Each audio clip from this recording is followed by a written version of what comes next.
Hey everybody, Cam here. Today we're going to be talking about the Greycat STV. Not STD, but STV. The Greycat STV, otherwise known as a sports terrain vehicle, or in some circles, Steve, is a fun vehicle. It is the latest vehicle to land from Roberts Space Industries, and it's here, it's fun, and I want to tell you all about it.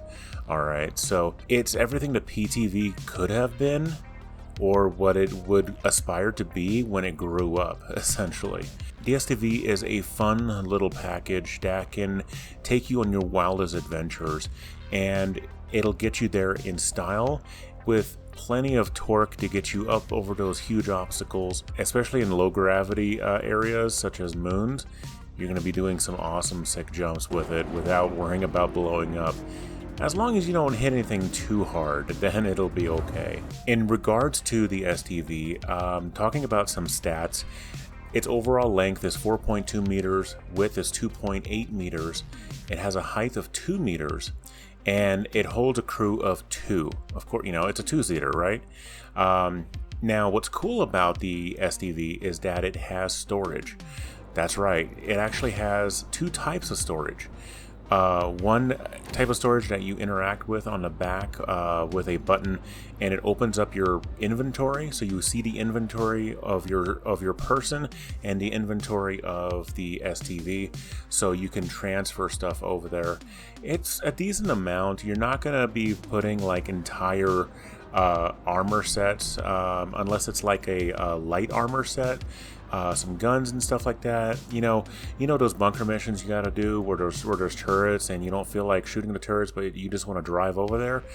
This is what this is perfect for. It's gonna have plenty of storage for you to take your stuff and also bring some stuff back afterwards. There's also storage for 2 boxes, and these are actual interactable. I believe they are quarter SCU boxes that you can put in there, and it is definitely a very nice touch for sure. Going around on the sides, before we even get in the vehicle, you notice these little racks. That's right, those are gun racks. These are gun racks that you can put most types of medium-sized assault rifles on. I noticed that certain larger guns will not fit on these, and that kind of makes sense. You don't want like a huge old like sniper rifle, although it would have been cool to have like a top rack across the top of the windshield or something like that, like behind a light bar maybe, where you can have like a sniper rifle. You know, maybe you're bounty hunting and you want to, you know, go across the desert somewhere and find your mark basically, and just be able to grab it from the top and, you know, shoot them. It'd be even cooler if you could shoot from the seat, but I digress. You've got the storage in the back, and then you've got the weapon storage on the sides before you even get in. And then on the front of the vehicle, the actual compartments that house all the components. I honestly don't know what all these components are. I know some of them have to do with, you know, like the onboard computer, which I believe that's what this is right here. It says Wilsop or Millsop. I don't know what that says. Wilsop's systems. I'm assuming that's the computer core for this thing. Juno Starwork. That looks like a power generator. And then we've got these other components down here. Again, I'm not 100% sure what they are, but I'm assuming that these will be serviceable in the future to where you can take these components out and put them back in, hence the reason why you're able to even take them out or even access them. But yeah, overall design, this is a beautiful vehicle. It has a really cool modern day LED lighting, and when I say modern day, I do mean like 2022. This is what you would see on a off-road vehicle in 2022, and maybe things don't really change in 900 years, who knows, but it definitely does look really cool. Definitely a huge step up from the PTV, which is basically just a golf cart. Well, always has been essentially, but what I love here are the attention to details. There are so many details here if you really look closely, and you gotta make your character like actually crouch down and really take a look. There's all these like little labels, and the labels themselves even say things like Greycat Industrial. There's pinch warnings. There's actual suspension here with springs and, you know, independent suspension where the wheels can articulate when you're crawling over rocks and stuff like that. The wheels themselves look really cool. Very basic looking, but then again, this vehicle is designed to be rugged and it's going to take a beating. I love here, you know, the details for cables and stuff like that, and just again, all these little warnings everywhere. Like here in the back, you've got more labels and stuff, you know, for accessing, like if you need to do any sort of maintenance on this vehicle. I love the spare tire touch on top because, you know, you're definitely going to be out and about. You're going to need some sort of have a tire that gets damaged in some way. I don't see them having tires full of air, especially since pressurized tires work differently in different pressurized environments. You know, low pressure and high pressure, regular air is not going to work very well. So I'm assuming these are going to be some sort of space age tire that isn't filled with any sort of gas, but is more of like a solid yet pliable material. Those tires could still get damaged in some way. They could get bent or something like that. I do love the touch of the spare tire here. That's pretty cool. It's got the little straps on the back, so that way, you know, this thing can be towed or pulled out, or even use it to pull something else out of something. The attention to detail on this entire vehicle is amazing. Let's go ahead and get into the vehicle here so that way you can see what it looks like. Entry animation doesn't take too long. I guess you gotta kind of get adjusted to your seating here. You have basic controls here. You've got your power management here on the left. It's funny we have the power triangle because you don't have access to guns. There is no shield and there's no thruster. So I don't know why we have a power triangle like on a regular ship, but what we do have, which is new, is a velocity indicator. This vehicle goes up to 40 meters per second, and you will see that when you're driving. And then, of course, to the right here, we have a typical radar display, which is, again, standard in pretty much every vehicle in Star Citizen. So that way you can see what's around you. You can ping your surroundings as well when you're driving around, which is good. So maybe you're out scouting for rocks for a friend that's mining, or you're looking for an enemy. Again, you want to be able to ping, and that's definitely possible here. But I just noticed, actually, I just now saw this right here, right to the top right of the velocity indicator. I'm just going to call it the speedometer. Is that looks like a thermometer. It says 60 Celsius. I don't know if that's the temperature of the inside of my Hercules right now. It kind of fluctuates from 61 to 60. I'll have to test this out some more on the different areas. But when we go back to the menu here, we can choose different systems just like anything else. We've got the power menu, of course. We've got target status. You can target things, but again, there's no guns on this, so I guess it could be helpful. You've got a comms screen, and then you've got a infrared and different signatures, basically. It looks like the only thing that you're putting out is electromagnetic, which makes sense since this is a electric vehicle. And oh, here we go. We've got two components that we can look at. We've got a Cryostar SL. I'm assuming that is your power, maybe. I'm not sure. And then we also have the drivetrain, of course. I have noticed that this vehicle, like some other vehicles, can get damaged to the point where it will not function anymore. If you hit this thing hard enough, especially a front-end collision, I've noticed, it will stop functioning, if not blow up. And that has happened as well. I have hit this thing a few times, too many times. You eventually will blow up. But yeah, I'm going to go ahead and close all this here. I love those animations. Oh, it looks beautiful. The animations team did a really good job. And also I want to talk about the overall textures. The textures are really nice. Now, this is supposed to be like carbon fiber. I wish it was a little tighter though, because if you've ever seen carbon fiber in real life, The weaves are a lot tighter, so the texture that's being used here is a little too big, I think. It's stretched out a little bit. I wish they would condense that a little bit more. As far as the tires are concerned, now, I've actually done off-roading in real life. I used to have a Jeep. I know, what kind of tires you need. And honestly, while these tires look cool, they don't really look like they could perform that well in anything other than mild rocky terrain. If it's anything more than that, then these tires are going to be slipping all over the place. And I know they have to save on, polygons and vertices and all that stuff. I understand there's a budget when it comes to file size for 3D objects. I get that. But I wish there was more depth to these tires, more tread essentially. Because yeah, if you're going to be using this vehicle, again, it's called a sport terrain vehicle, terrain being the key word here, it's going to need to be able to handle different types of terrain, whether that be rocky or icy or muddy. Again, this is going to be a vehicle that you take with you on expeditions, right? Or you would think. You should be able to take this anywhere, unless these tires in the future have a way of changing shape.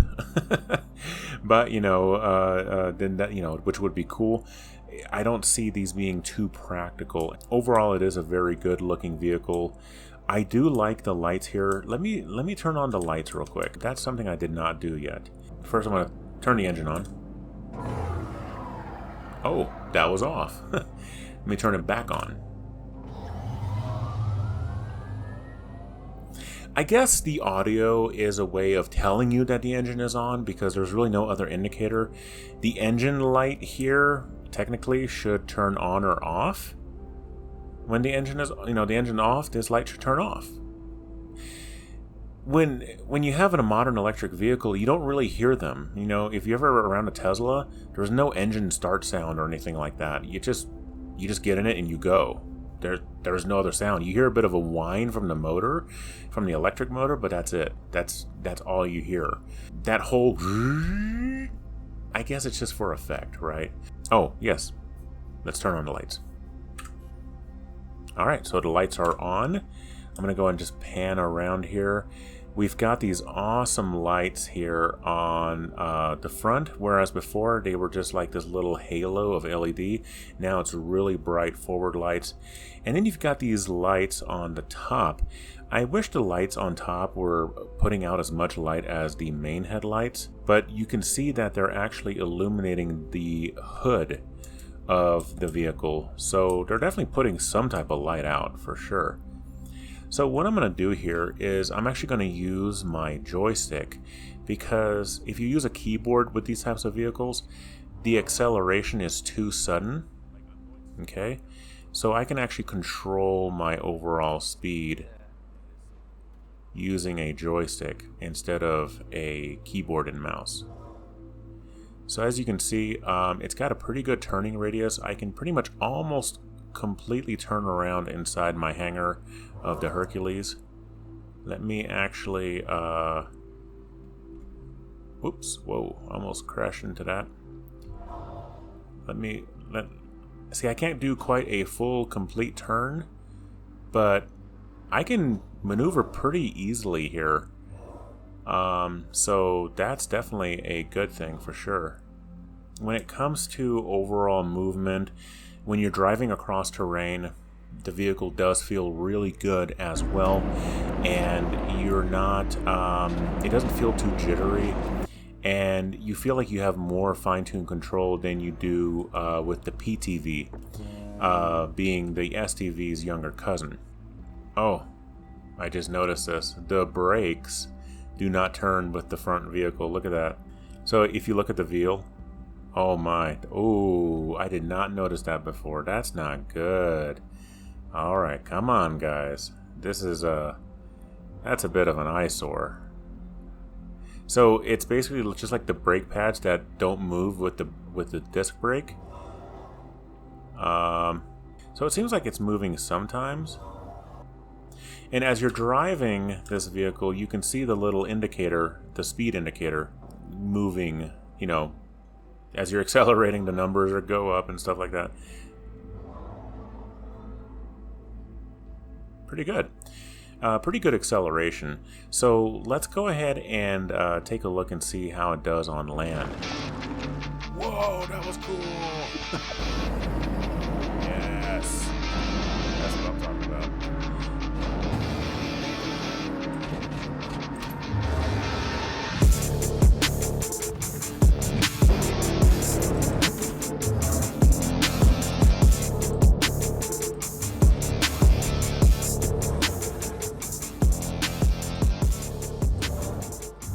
So looking around the inside here, I do enjoy these seats.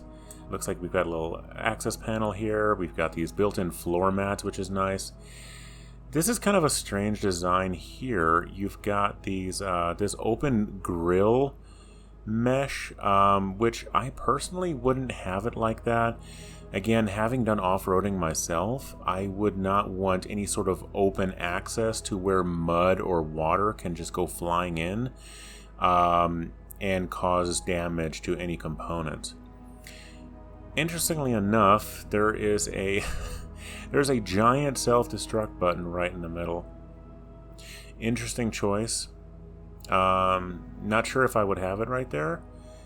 I think that could be done by accident. You have to lift this panel and then hit a button.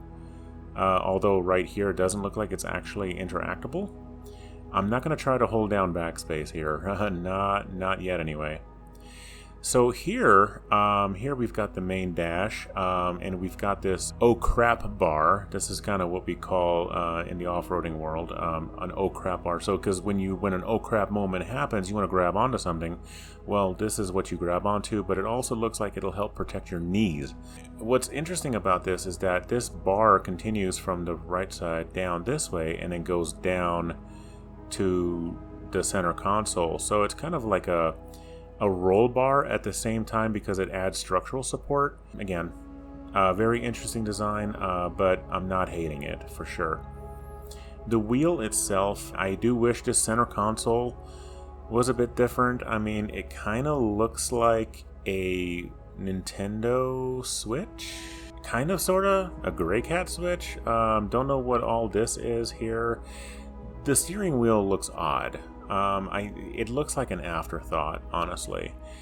And 900 years in the future, and we still sell vehicles that have these blanks, where if you had a more upgraded version of the vehicle, that would be a button.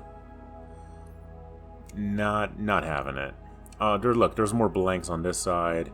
Looks like we've got some ventilation things here. And I guess that's what this is over here. I mean, it actually says keep clear over there. Am I saying keep clear? Again, that could be some sort of ventilation, but for what, I have no idea. The exit animation is kind of cool as well. You just kind of like, you just gotta stand out of the vehicle, and yeah, it's pretty quick. I'm really happy with the way the vehicle's designed overall. Yeah, there's some quirks with it, but I'll get over it. I mean, as soon as I saw that it was on sale, I bought it because it's a cool vehicle. Definitely a huge step up from the PTV. The only thing it's missing that the PTV does have is a horn. Although the PTV horn sounds weird because it's like an air horn. It's like, but if this thing had a horn, that would make it like 10 times better. Also, this color I really like. This is for concierge only to purchase. I bought the paint. The paint actually came with this vehicle, this blue. I really do like it.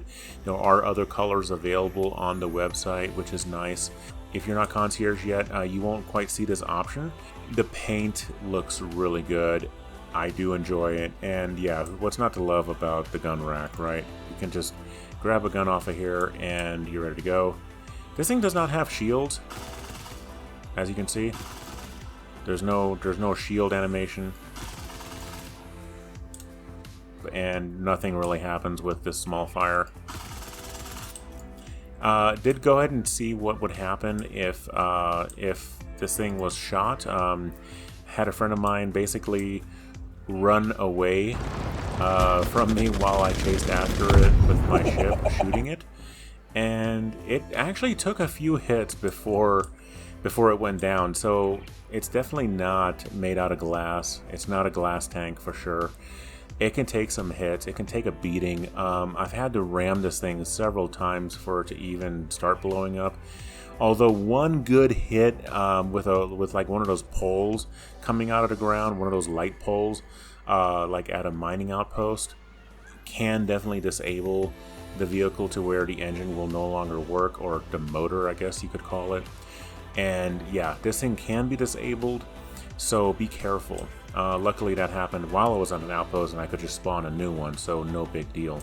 Alright, I hope you guys did enjoy that video of the review of the STV. If you want to see more, make sure to hit that like and subscribe button there at the bottom below that video, so that way I can show you more awesome content coming soon. I try to post at least once or twice a week, so hit that notification bell so you'll be notified. Take care and see you in the verse, citizen.